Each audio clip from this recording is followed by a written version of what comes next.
Oke, selamat sore. Teman-teman yang di IG ya, ini kayaknya agak susah juga ya, live di dua tempat ya. Saya coba kayaknya nggak bisa join ya. Nanti minggu depan lah ya, besok lah ya, hari Rabu ya kita coba lagi. Ada masalahnya di mana? Ya, oke. Kita mulai ya, market update kita hari ini. Nah, teman-teman bisa lihat, ini kita mulai dari indeks dulu ya. Ini masih sesuai ya, masih sesuai dengan apa yang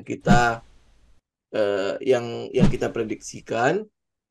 Jadi dia membentuk head and shoulder dan udah break ya, udah break dan ya posisinya berarti kita tinggal menunggu dia sampai kurang lebih 6.600 6.450 ya. Kita nggak tahu dia akan berhenti di mana ya.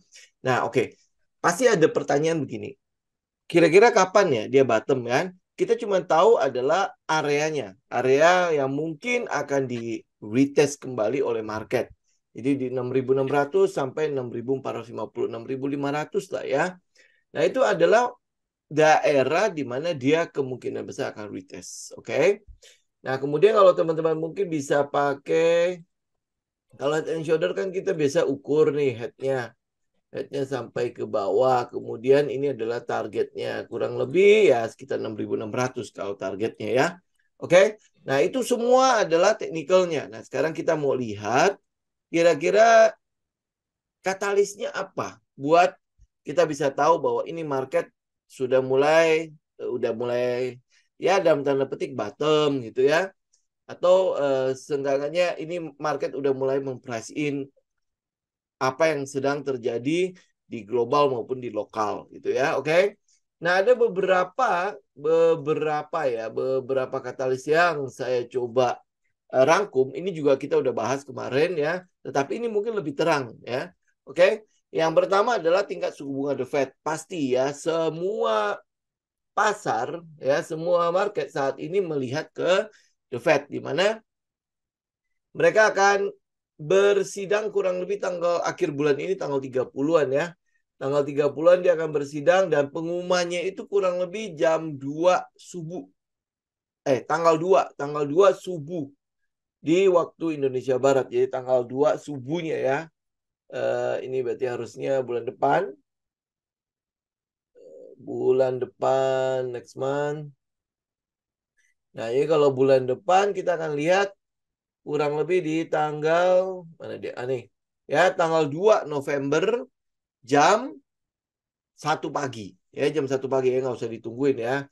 Nah, sekarang yang jadi pertanyaan adalah dia akan menaikkan suku bunga atau tidak ya, atau dia mempertahankan suku bunga itu ya. Nah, sekarang kita lihat ya tools yang kita punya untuk mengukur polling yang ada di pasar Amerika itu sampai hari ini itu masih terlihat ya, kecenderungan yang ada itu adalah mempertahankan suku bunga. Jadi dia masih akan mempertahankan suku bunga itu. Sebentar, ini grafiknya belum nongol.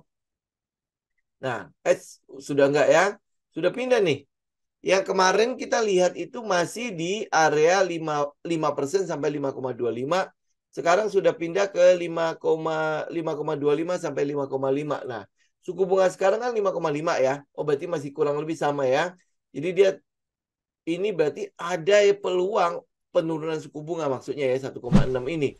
Nah, kemudian yang mempertahankan suku bunga itu masih 98,4. Ya, jadi ini yang terlihat ya. Nah, kemudian teman-teman juga mesti tahu bahwa The Fed itu dia sudah itu ya memberikan pidato kalau tahun ini kemungkinan besar akan ada kenaikan suku bunga sekali lagi. Ya, kemungkinan besar akan ada kenaikan suku bunga sekali lagi. Nah, tapi kalau lihat dari pooling nanti pada tanggal 1 November nanti, itu kelihatannya akan mempertahankan suku bunga. Ini sampai sekarang ya. Apakah ada kejutan seperti Bank Indonesia tiba-tiba dia naikin? Nah, kalau nanti tanggal 1 dia tidak naikin suku bunga, maka peluang untuk dia naikin suku bunga adalah tanggal 13 November. Jadi untuk tahun ini dia akan bersidang lagi kurang lebih di tanggal 13 November ya. Jadi kalau bulan ini ingat ya, kalau bulan ini dia tidak naikin suku bunga, maka bulan depan di tanggal 13 November itu adalah kenaikan suku bunga yang mungkin akan dilakukan. Potensi untuk dia melakukan kenaikan suku bunga itu sangat besar, ya sangat besar. Tetapi kalau dia menaikkan suku bunga itu si malakama benar untuk the Fed. Ya, kita lihat untuk inflasinya masih cukup tinggi. Targetnya kan adalah 2%. Ini masih di sekitar 3,7 ya. Sekitar 4% lah bilang gitu ya. Nah, itu masih cukup jauh. Jadi dia masih ada peluang untuk sekali lagi naikin suku bunga. Tetapi teman-teman juga lihat juga komitmen dari Biden kemarin berkunjung ke Israel, dia akan menggelontorkan sejumlah dana untuk membantu Israel dan Rusia. Yaitu kalau nggak salah berapa ratus juta US dollar lagi. Nah, berapa ratus juta US dollar itu dapat dari mana? Itu pasti dari cetak uang. Ya, cetak uang, bikin keluaran obligasi itu tugasnya The Fed ya. Nah, kalau sampai bantuan ini disetujui oleh DPR-nya, maka akan ada percetakan uang lagi sekitar berapa kemarin ya 200 juta US dollar. Nah, ini apa? Ini menunjukkan bahwa akan ada jumlah uang yang beredar lebih besar lagi. Nah, di sini makanya pasar menunggu kira-kira ini The Fed ini akan naikin suku bunga enggak ya dengan keadaan seperti itu. Karena kalau dia mau menggelontorkan uang sebanyak itu untuk membantu Rusia Ukraina sama Israel, maka jumlah uang beredar itu juga akan bertambah. Oleh sebab itu kan dia butuh naikin suku bunga agar jumlah uang beredar itu bisa ditarik kembali. Ya. Nah, tetapi ini si malakamannya ya. Kalau dia menaikkan suku bunga, maka efeknya ke dunia usaha itu udah fix, udah pasti ya. Kenapa ke dunia usaha? Karena orang akan cenderung mengurangi konsumsi, kemudian akan lebih senang menabung. Ya, di Indonesia sendiri, teman-teman bisa lihat reksadana pendapatan tetap. Ya, terakhir saya lihat, terakhir itu udah sekitar naik sekitar 30% lebih selama 5 tahun ini. Jadi dari COVID sampai hari ini itu sekitar 34 deh. Yang punya saya itu sekitar 34% reksadana pendapatan tetap. Jadi artinya apa?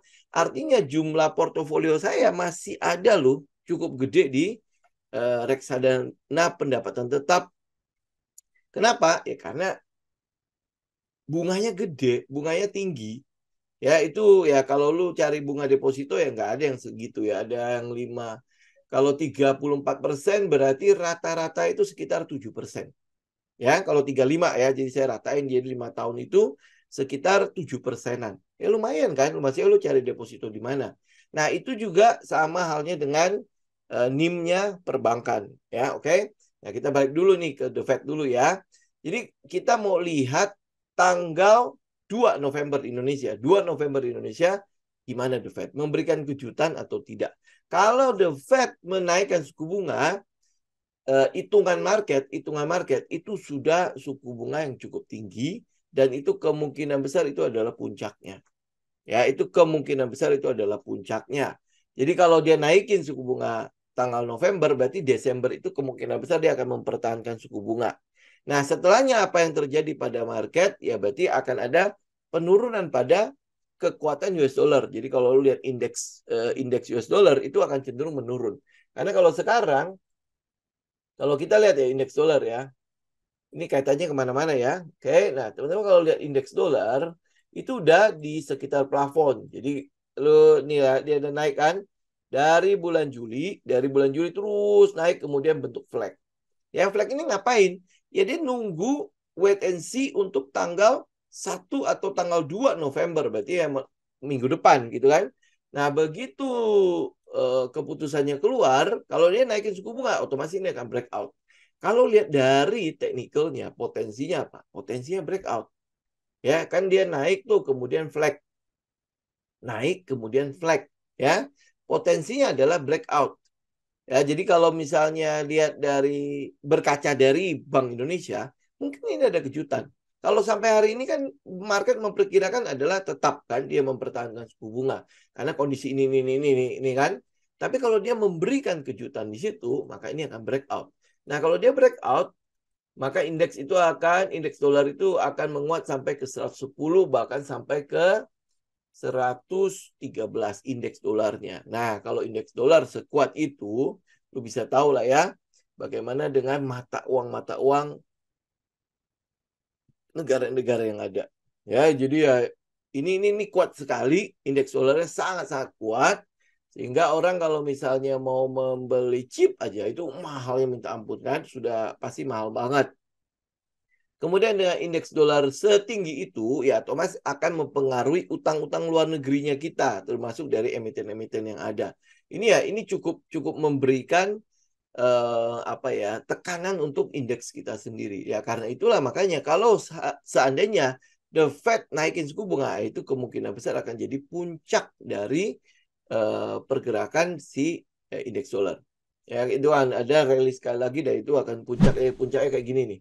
Kayak di tanggal 27 September di tahun yang lalu ya. Nah, itu habis puncak kemudian dia mulai turun. Nah, kalau sekarang ya era suku bunga tinggi udah pasti akan bertahan, mungkin akan bertahan sampai 2024, mungkin akan lewat. Ya, ini tergantung nanti keadaannya seperti apa. Karena itulah makanya kalau teman-teman balik lagi ke komposit, ini kita baru bicara mengenai The Fed ya. Kalau teman-teman lihat komposit, nah ada peluang ya kita sedang menunggu nih. Mungkin nanti dia akan berhenti dulu di daerah sini. Indeks ya, dia akan berhenti dulu di daerah sini. Oke. Di sekitar berapa nih? Ya, ini 6.700-an ya. Mungkin dia akan berhenti dulu di situ kemudian sideways sambil menunggu bagaimana The Fed. Ya, bagaimana The Fed. Jadi kalau nanti The Fed naikin suku bunga ya mungkin akan turun lagi. Tapi ini ingat, teman-teman bisa lihat ya, candle-candle yang ada itu momentumnya cukup gede untuk turunnya. Cukup besar ya. Cukup besar. Ini artinya apa? Artinya market sudah mulai melakukan rotasi terhadap portofolionya juga. Ya, rotasi terhadap portofolio. Kenapa rotasi? Nah, kita balik ke alasan kedua, ya. Nah, kapan market bottom? Alasan kedua apa? Kapan dia akan bottom? Nah, makanya teman-teman lihat ya.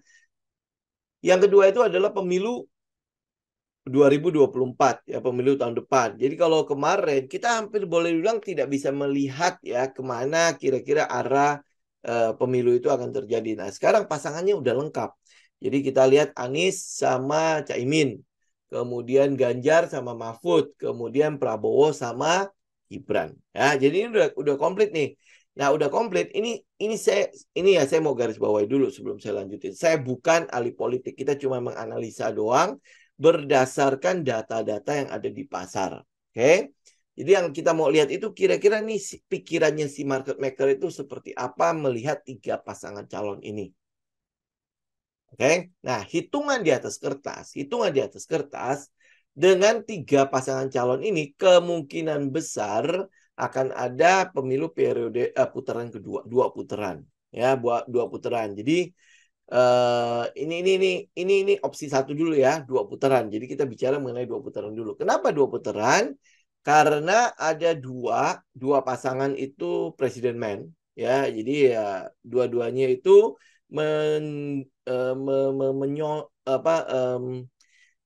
punya visi kelanjutan. Jadi ya dia akan melanjutkan apa yang menjadi programnya Presiden Jokowi, ya. Yang satu itu perubahan, ya. Oke. Nah, kalau teman-teman lihat survei kepuasan terhadap pemerintahan saat ini itu masih cukup tinggi, ya. Terakhir itu masih 80% lebih. 80%. Jadi kalau ada dua pasangan calon mendukung kelanjutan, maka 80% ini ya mungkin akan pecah terhadap dua calon ini. Nah, sedangkan 20%-nya itu biasanya cukup konsisten lah ya. Dia memang mereka adalah kelompok yang pengen perubahan. Pokoknya apapun yang dilakukan pemerintah ya salah aja gitu kan. Nah, jadi kemungkinan besar 20% itu akan lari ke pasangan yang ketiga. Nah, jadi kalau lihat dari situ ya mungkin tidak akan ada 50/1. Ini opsi satu ya, tidak ada yang sampai 50/1. Nah, kalau dia sampai dua putaran, jadi ada peluang nih pasangan si Prabowo Gibran itu ada peluang menang. Kenapa ada peluang menang? Karena suara dari pasangan yang ketiga yang tidak ikut ke putaran kedua itu kemungkinan besar akan lari ke Prabowo. Kenapa lari ke Prabowo? Karena kelompok-kelompok di perubahan itu dulu pernah sekelas ya, pernah satu kapal dengan Prabowo. Ya, ini ya kalau orang bilang CLBK gitu ya. Jadi kalau sampai 2 putaran itu kemungkinan besar Prabowo bisa menang. Nah, saya nggak akan lanjut sampai ke dalam ya, teman-teman bisa lanjutin ya. Tapi ya teman-teman bisa lihat lah ya, kalau sampai Prabowo menang, ini pasangannya kan anak presiden sekarang. Ya, jadi ya teman-teman lanjutin aja lah ya. Jadi peluang untuk adanya kelanjutan terhadap program-program Presiden Jokowi saat ini itu lebih besar. Nah, kalau dilanjutkan, ya dua-duanya sih pasti akan lanjutin ya. Cuman tinggal yang bisa disetir, dalam tanda petik ya, sorry ya, yang bisa disetir sama yang mungkin susah untuk disetir. Nah, ini yang mana nih, ya kan? Hitung-hitungannya teman-teman udah bisa lihat dari sekarang. Nah, opsi yang kedua adalah menang 50/1. Jadi ada salah satu pasangan menang 50/1. Nah, kalau dia menang 50/1, nah ini kita mau lihat nih, siapa yang menang ya antara Ganjar atau Prabowo. Jadi kalau Ganjar yang menang, kemungkinan besar itu disetirnya agak susah. Kenapa? Karena dalam tanda petik ini kan masih petugas partai. Ya, jadi ya kalau mungkin akan ada konsultasi untuk menjalankan program-program sebelumnya gitu ya. Tetapi ada kalanya pasar mungkin masih meragukan nih apa potensi dari pasangan yang satu itu untuk benar-benar bisa ngelanjutin program Presiden Jokowi secara full. Kenapa? Karena ada satu analisa yang cukup menarik yang saya lihat itu adalah kita lihat Piala Dunia kalau nggak salah ya, Piala Dunia U20 ya, Piala Dunia U20 di mana Presiden Jokowi kan punya kepentingan untuk Piala Dunia ini berlangsung. Ternyata kita lihat ya, karena ada keikutsertaan Israel, jadi akhirnya heboh, akhirnya heboh. Nah, kemudian teman-teman lihat dong sikap dari pasangan yang satunya ya, itu kan cenderung mengikuti instruksi partai. Ya, jadi ya makanya di sini mungkin ada sedikit keraguan apakah pasangan yang satu ini bisa benar-benar ngelanjutin program benar-benar seperti yang sudah dicanangkan dalam Nawacita ya kalau nggak salah ya. Nah, program Presiden Jokowi itu apa aja? Satu, itu adalah berkaitan dengan infrastruktur. Ini ada beberapa infrastruktur yang belum jadi. Ya, yang di Sumatera itu belum jadi. Kemudian Jawa itu masih menyisakan Probolinggo sampai ke Banyuwangi. Walaupun yang Probolinggo sampai ke Situbondo sudah mulai, tapi dari Situbondo sampai ke Banyuwangi itu kan yang adalah medan beratnya. Jadi dibutuhkan kepastian untuk jalan apa enggak. Kemudian ini masih bicara infrastruktur ya, kereta cepat dari Bandung menuju ke Surabaya. Karena itu harus dilanjutin. Kalau enggak, ini nilai ekonomisnya antara Jakarta sama Bandung itu sangat-sangat kecil. Jadi kereta cepat ini perlu dilanjutin sampai ke Surabaya. Ya, jadi ini masih sebuah program yang perlu dilakukan. Kemudian yang program paling besarnya itu adalah IKN.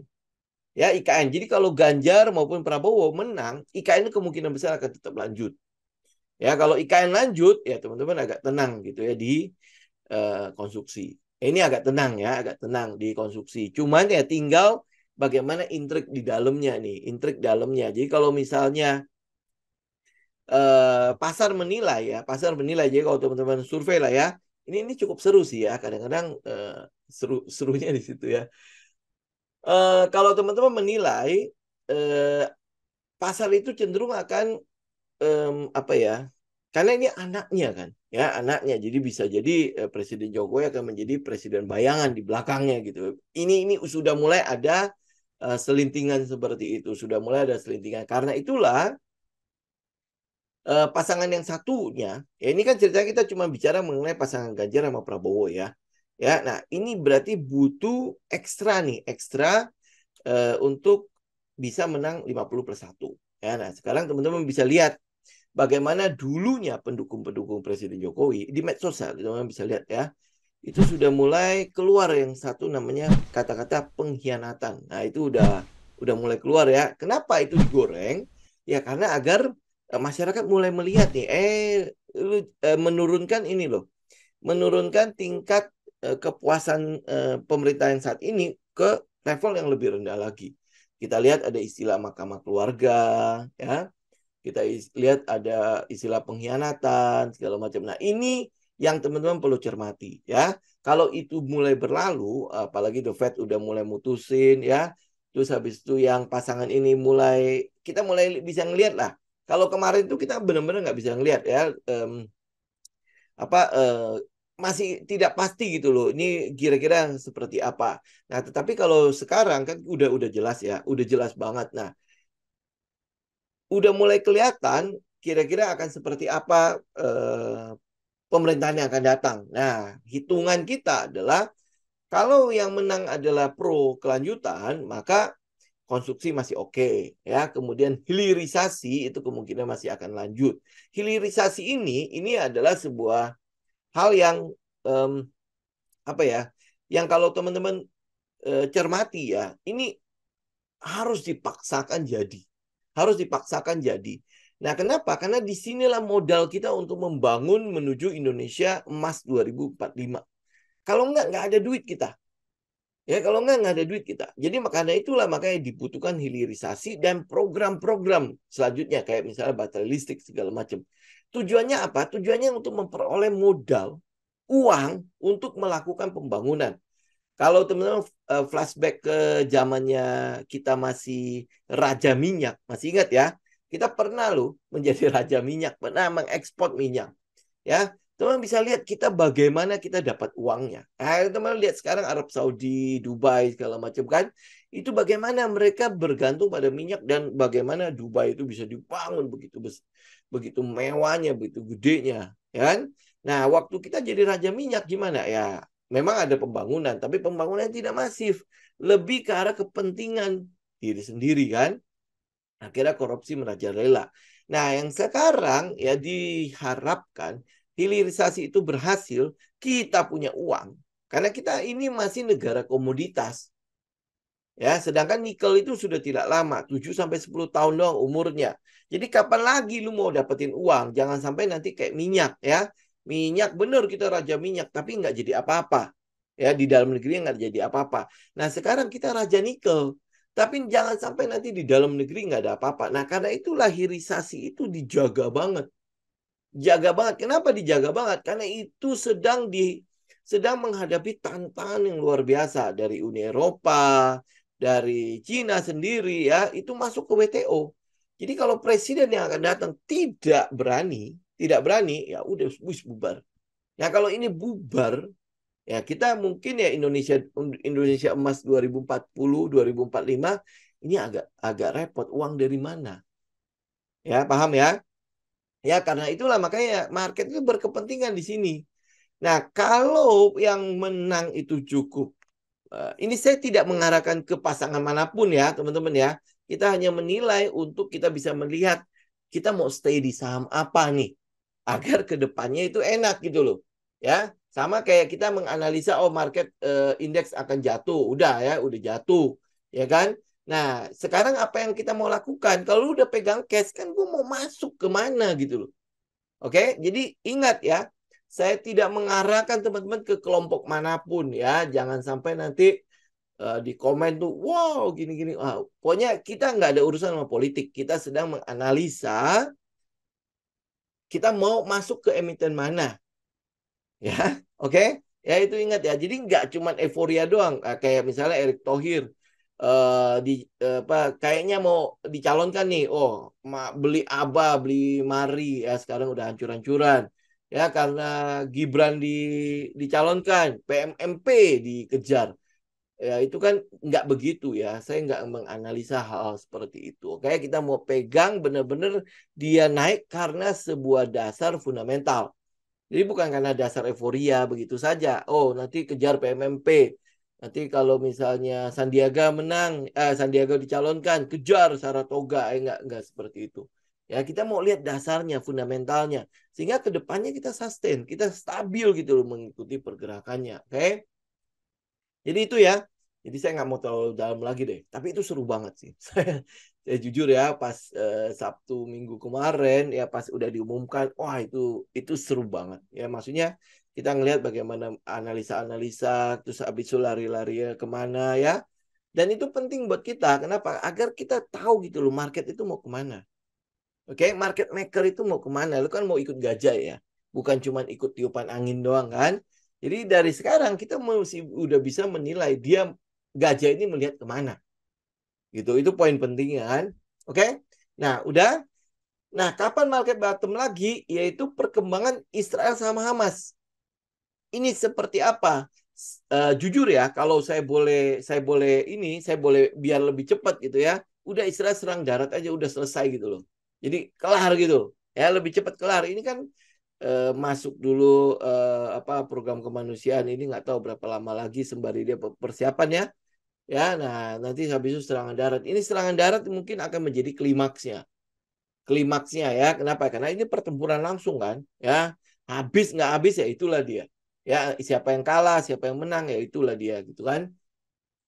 Nah, itu kita perlu lihat. Kalau Rusia Ukraina, kita lihat ya waktu awal-awal kan gejolaknya luar biasa kan. Sekarang kan udah mulai kecil sekali gejolaknya. Ya, udah mulai kecil sekali. Nah, itu sama halnya dengan perang Israel sama Hamas. Yang kita mau lihat itu adalah nanti ini tidak berkembang kemana-mana. Tidak berkembang kemana-mana. Ya, kemarin sih ada berita ya, ada berita kalau dari Yaman itu nembakin 4 rudal ke arah Israel. Itu sempat diintercept sama kapalnya itu ya, US ya. Itu 4 ya. Mau gak mau dia tidak menyebar kemana-mana. Kalau dia tidak menyebar ya sudah apa lokalisasi di daerah itu, nah itu lama-lama dia pasti akan udah selesai gitu.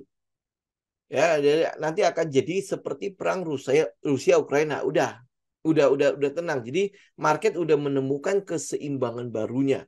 Nah, kalau Israel sama Hamas ini tidak berkembang kemana-mana, itu juga udah wis mentok, selesai gitu loh. Ya, maksudnya tetap ada, tapi eskalasi mempengaruhi pergerakan market itu sudah mulai kecil. Ya, jadi market sudah mulai apa rotasi sektornya, portofolionya segala macam udah kelar gitu loh. Jadi udah mencocokkan dengan keadaan saat itu. Oke. Jadi ini kita mau lihat ya, kita mau lihat nanti Israel sama Hamas itu ya minggu depan ya sampai di sekitar The Fed lah ya, itu akan ada perkembangan seperti apa. Kalau perkembangannya begitu-begitu saja, paling cuma serangan darat itu semua udah diantisipasi. Ya, jadi kalau cuma serangan darat ya wis udah, kalau serangan darat selesai.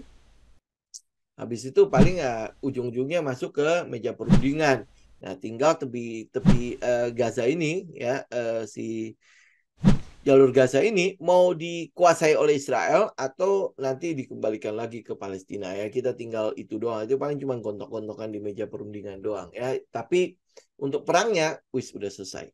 Gitu. Jadi ya kita mulai udah ngeliat udah mulai kelar-kelar gitulah ya. Nah, itu yang teman-teman mesti perhatikan. Jadi kalau ini ya, jadi tingkat suku bunga kalau tidak ada kejutan ya udah selesai.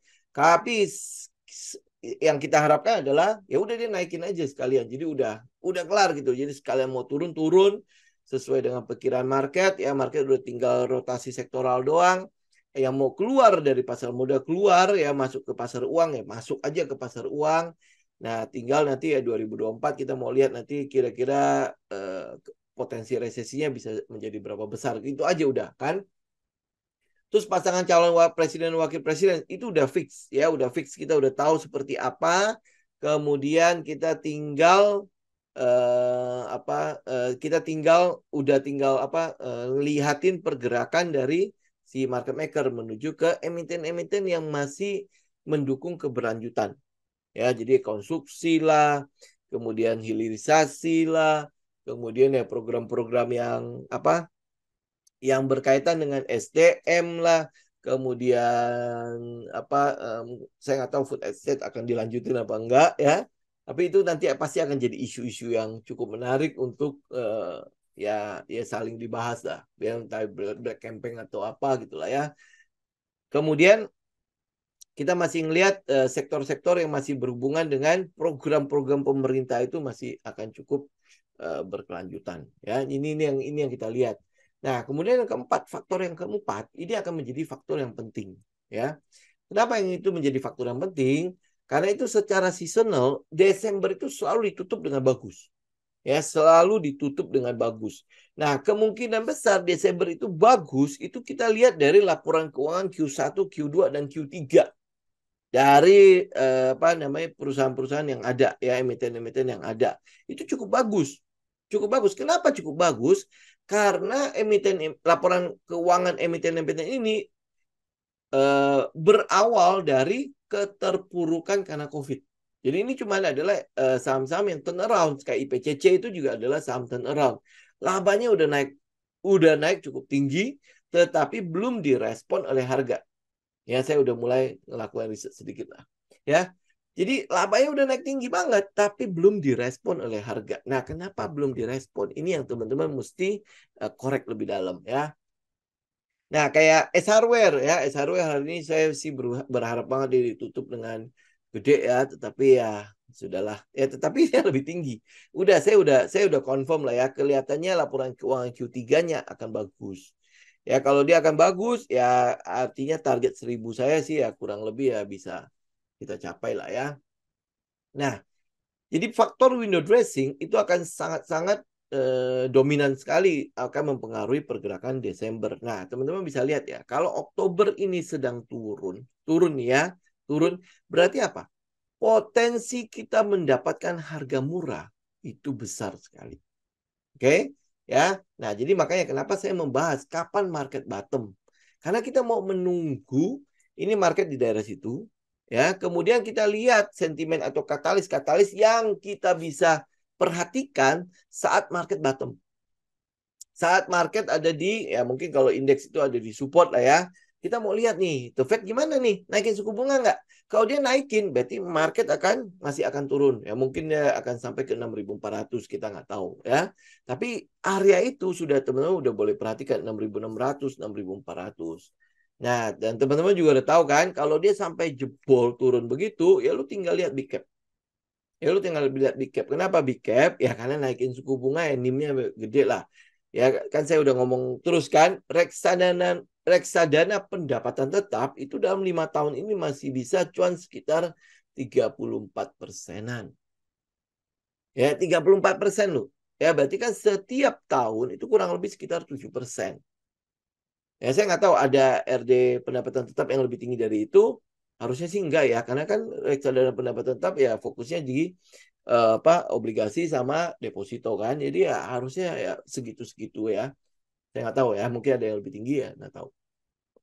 Ya itu teman-teman. Jadi NIM net interest margin itu pasti akan tinggi.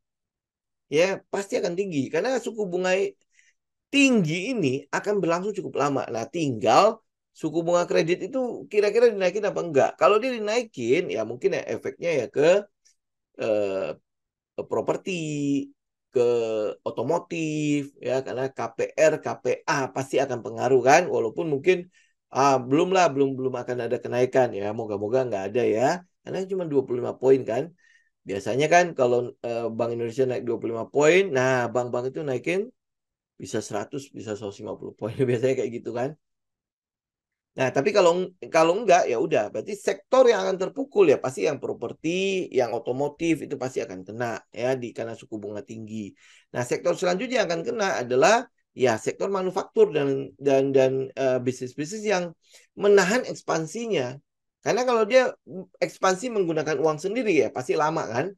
Ya karena itulah dia butuh bantuan kredit ya kan. Nah, bantuan kredit yang ada kita lihat cukup idle kan. Maksudnya idol itu nggak ditarik gitu, walaupun dia udah dapat apa dibilangnya komitmen atau apa gitu ya sekian. Nah ini juga cukup merugikan perbankan kan, walaupun itu dana pihak ketiga kan, karena nggak berbunga, cuma kena biaya administrasi doang. Ya dan sebagainya. Nah ini yang 4 hal ini teman-teman perhatikan. Kalau window dressing semakin turun itu saham, apalagi big cap ya, dan perubahan pada fundamental tidak terjadi, itu akan menjadi semakin menarik buat teman-teman ambil. Kalau teman-teman siap, ini kan kita udah siapkan untuk hari ini, udah cukup lama ya. Ya, head and shoulder ini saya udah bahas, bahkan udah sampai saya akhirnya bikin satu video dengan judul head and shoulder. Ya, nggak tahu apa enggak gitu kan. Nah, tapi ini kan udah ya, tinggal ya dia akan lanjut sampai ke target 6.600 apa enggak. Ini harusnya nggak tahu lah ya. capai apa enggak. Tapi ya kita tinggal lihat katalis-katalis yang ini. Ya, ini katalis-katalis yang ini. Ini yang perang sekarang ya cuma tinggal kita tunggu adalah perang Israel sama Hamas. Gitu aja ya, eskalasinya tuh tambah tinggi atau tambah rendah.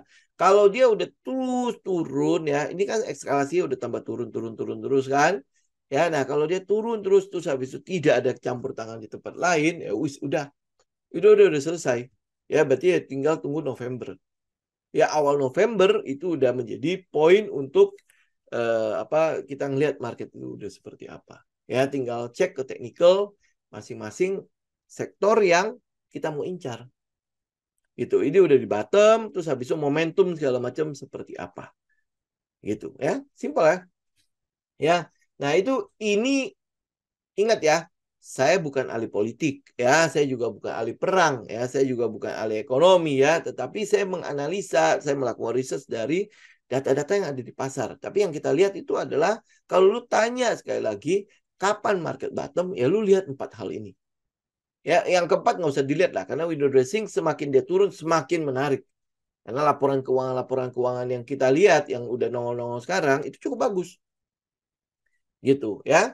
Jadi yang 3 hal ini, tingkat suku bunga kita tunggu tanggal awal November ya, kemudian pasangan calon presiden dan wakil presiden, lalu bisa riset lebih dalam lagi lah ya. Tetapi kalau yang menang sudah 2 pasangan ini ya kelihatannya kelanjutannya cukup besar. Ya, kelanjutannya cukup besar. Nah, tinggal tinggal siapa yang menang nih? Mana yang menang? Ya, kalau kelompok yang satu itu ya yang anaknya itu mungkin agak agak condong ke agak bisa diatur ya. Saya benar petik ya, agak bisa diatur.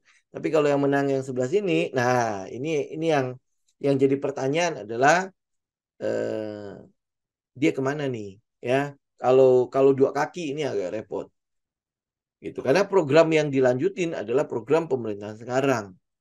Ya, nah sedangkan apakah dari partai ada titipan? Nah, kalau ada titipan ya kita mesti cek lagi ya. Titipannya apa nih? Ya, ya apa jangan terlalu ini, jangan terlalu lanjutin banget gitu kan. Ada yang dimundur-mundurin atau gimana ya. Ya, teman-teman mesti cek dan recheck lah ya. Apalagi dari anaknya partai yang satu itu kan cukup banyak ya. Ya, teman-teman bisa lihat Raja, kemudian apa ya kemarin dia baru ngambil itu, ya ada beberapa kan, ya dia ada kepentingan di situ juga gitu. Oke. Oke teman-teman, ini mungkin untuk hari ini ya. Teman-teman ada pertanyaan nggak? Silakan. Oke, ini sekali lagi ya, saya tidak mengarahkan teman-teman kemanapun, yaitu masing-masing lah ya. Oke, itik itik nih ya Pak, nggak usah lihat teknikalnya, jangan dibeli. Udah ya, sorry. Itik itu kan tembakau ya. Sorry. Belum. Itu dak, sorry. Itu itik kan tembakau ya. Nah, ini itik ya. Ini itik adalah tembakau. Tembakau itik itu berbeda dengan gudang garam, berbeda dengan yang lain deh. Ya, wismilak apa segala macam. Ini kalau untuk itik ini em, saya lupa ya. Ini kan tembakau yang linting itu ya, bukan linting. Eh, Dia bukan tembakau sih, namanya apa lagi itu ya? Yang gede itu loh, yang daun tembakau digulung. Namanya apa lagi ya? Ya, cerutu. Ya, ya. Ya. Nah, itu cerutu. Jadi ya pasarnya ya kayak gitulah ya. Nggak nggak gede-gede banget, ya, nggak besar-besar banget, cuman ya memang eksklusif aja. Ya, eksklusif. Nah, habis itu pasarnya kalau saya tidak salah itu ekspor. Pasarnya dia jadi ekspor. Jadi kalau ekspor sebenarnya kalau dengan kenaikan yang tinggi ini cukup bagus, dengan itu ya, dengan rupiah yang jatuh itu sebenarnya cukup bagus ya. Tetapi ya sekali lagi ini ya nggak akan long term gitu. Kenapa ya? Karena kalau lu mau long term ya lu mesti lihat eh, apa market cerutu ini benar-benar dinikmati apa enggak, ya, tembakau ini benar-benar dinikmati apa enggak. Ya, sedangkan kalau lihat teknikalnya ini cukup menarik. Ya, cukup menarik. Tapi ya, lu riset dulu lah ya. kira-kira penikmatnya itu berapa gede, ekspornya berapa besar, kira-kira bisa bertahan berapa lama, dan sebagainya gitu.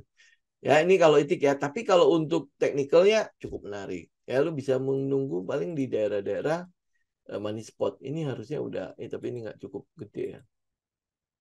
Oh, oke ya. Nih, teman-teman bisa lihat kan. Ini volumenya sebenarnya udah besar-besar. Berarti udah mulai ada pengumpulan. Memang udah ada pengumpulan kan. Pengumpulannya udah cukup lama nih. Kalau kita lihat harga rata-ratanya dari berapa ya?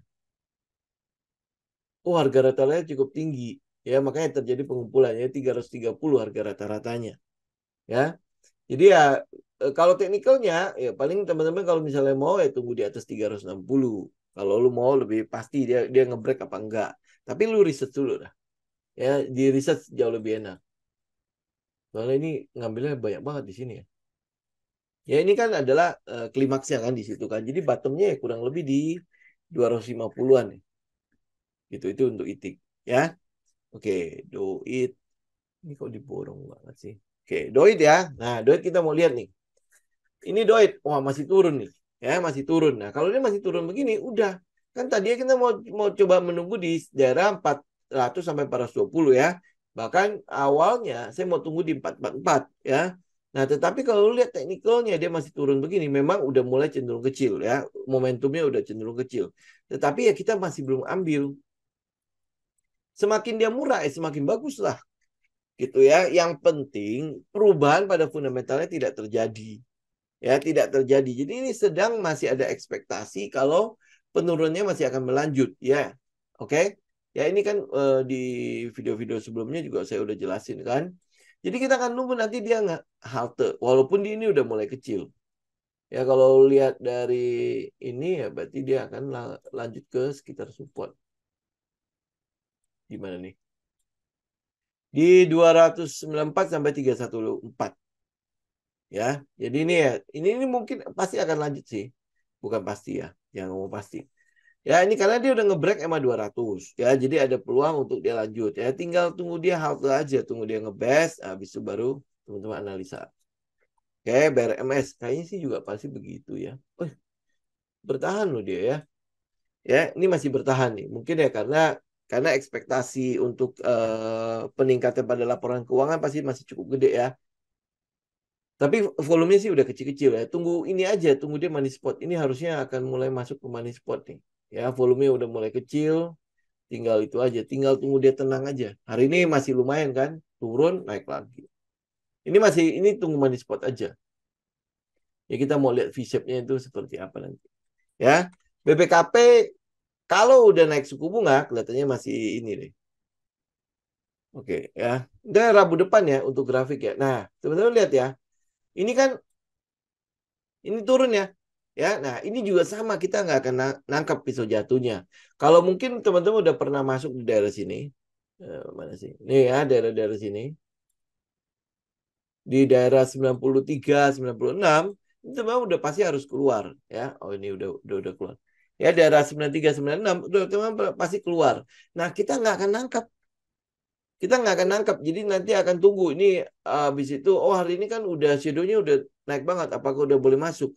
Kan teman-teman tahu ya, kita masuk itu bukan karena satu candle, tapi harus serangkaian candle ya. Nah ini kan adalah jarak di mana dia udah ngebreak. Kita kan nggak berharap dia ngebreak kan. Kemudian bawahnya memang ada support. Bawahnya supportnya di sekitar 57 sampai 64 ya. Nah, ini kan masih gantung ya. Walaupun dia candle hari ini itu menunjukkan bahwa shadow-nya panjang banget ya BBKP ya. Oh, ini jangan-jangan dia udah mulai rebound. Belum. Ya, enggak satu candle ini terus habis udah rebound. Nah, enggak. Ya, nah ini karena dia ini lihat teman-teman serangkaian pada saat penurunannya lu bisa lihat ya, itu lebih banyak merah apa lebih banyak hijaunya? Ya lebih banyak merah kan. Artinya kekuatan seller itu masih nongol di situ. Kekuatan buyer itu masih belum kelihatan. Ya kita butuh menunggu kekuatan buyernya nongol. Ya nongol baru kita bisa melihat oh ya udah ini mulai nongol. Ini udah masih merah semua. Dan ini posisi masih terus turun. Jadi jangan jangan ditangkap pisau jatuhnya. Oke. Nah, Teki KP. Nah, Teki mungkin agak menarik. Kita lihat ya, hari ini turun lagi kan. Nuh. Oke. Ini Tekim ya, ini kan masih gantung ya, walaupun ini udah di daerah supply-nya, demand-nya. Tapi saya jauh lebih senang di EMA 200 loh untuk Tekimnya. Apalagi kalau indeks itu masih akan ada turunannya, ya masih akan ada potensi turun. Jadi lebih baik teman-teman masih tungguin di 7 ribuan, 7.500-an ya. Lebih baik ngambil dari situ. Ya kalau dia punya semua itu masih bagus. Tetapi kalau indeks masih terus turun, jangan ditangkap. Ya, tunggu aja indeksnya turun. Kan teman-teman udah tahu kan, 4 katalis itu lu perhatikan aja. Jadi mungkin masih akan nunggu sampai awal November. Pas awal November kalau The Fed naikin suku bunga ini masih akan turun. Indeksnya masih akan ada potensi turun. Jadi ya kita nggak perlu harus buru-buru untuk mengambilnya. Tunggu aja dia tenang. Ya tunggu aja dia tenang. Jadi nanti indeks The Fed naikin suku bunga. Biasanya kan ada euforia tuh di situ kan. Nah euforia ini biarin dia lewat dulu. Nah kemudian kalau market udah mulai logik. Oh ini loh dia. Baru kita mulai melihat gitu. Oh gue mau masuk kemana. Gue mau nambah di mana. Gue mau average yang mana gitu kan. Kayak Tekim itu kan saya masih ngambil di daerah berapa 9.000 kan, 8.900 gitulah ya. Saya masih ada di daerah situ gitu kan. Kenapa ya? Karena kita kan ada punya beberapa tempat kan untuk average kan. Kemarin tuh di EMA 200 8.400, EMA 50 EMA 50 8.400 itu bisa average. Tapi kalau lihat ke pergerakannya begitu, ya saya lebih baik tunggu di 200. Kayak 200 baru saya average. Tapi memang ini udah di dalam planningnya, udah dalam trading plan-nya kan. Jadi kita average ya kurang lebih di 7.300, 7.500. Ya untuk saat ini loh ya. Tetapi kalau lihat indeksnya masih ada potensi turun, ya ini masih akan ada potensi untuk turun gitu. Jadi kita akan tunggu indeks tenang, ya baru kita mulai lihat. Nah, INKP lihat. INKP malah cukup gede hari ini. Ya, jadi ya makanya teman-teman kalau masih lihat kayak gini, ini kan berarti ASI akan ada menuju ke daerah sini. Oh, ini udah. Nah, ya sama di EMA 200 juga 900 sampai 9.000 sampai 9.500 INKP. Ya, jadi kita masih akan nunggu dia di daerah situ. Sama kan ya kurang lebih ya Tekim INKP kan? Ya di dekat-dekat itu. Ya udah good, Pak. Ya. Kita yang penting apa? Lu punya cash, tinggal tinggal kapan masuknya aja, nggak usah buru-buru, nggak perlu harus ditangkap-tangkap juga, gitu. Apalagi ya kan, ya maksudnya profit kemarin kan udah lumayan, ya udah tinggal kita duduk diam aja ngeliat market, gitu kan. Makanya kenapa kenapa saya tenang-tenang aja. Lu mau market turun ya memang kita udah memprediksi dia turun kan, ya kemudian kalau selama tidak kena stop loss ya sudah kita masih di dalamnya. Tapi kalau udah kena stop loss ya sudah kita pegang cash dulu sembari menunggu kira-kira akan seperti apa market, ya kan, gitu. Ya kalau teman-teman sell all kemarin waktu break 6.800 ya sudah nggak apa-apa, pegang aja cash, gitu ya. Oke. Nah, itu makanya balik lagi kan, kenapa risk management itu penting. Nah, ini kayak ini. Teman-teman lihat kayak DKFT. DKFT kan kita udah bilang kan, kalau teman-teman udah kena stop loss, sudah keluar aja, kemudian ya tinggal kita nanti lihat. Ini udah momentumnya udah menggede walaupun sekarang hari ini ya volumenya kecil. Ya, walaupun dia turunnya kelihatannya volumenya kecil ya. Tapi kalau dia break 100 itu ada potensi sampai ke 80 sampai 85. Jadi kalau lu udah pegang cash ya kita tinggal tunggu aja di bawah. Kalau market masih cukup jelek, jangan lu coba-coba untuk nampung. Ya tinggal temen-temen istirahat aja. Gak masalah. Nanti tunggu market udah mulai bagus. Kan di hitungan kemarin kan kita udah hitungin kan buat teman-teman kan. Udah kelihatan banget kok. Potensi lu untung ya dengan lu keluar kena stop loss. Ya memang iya kita dapat rugi kecil.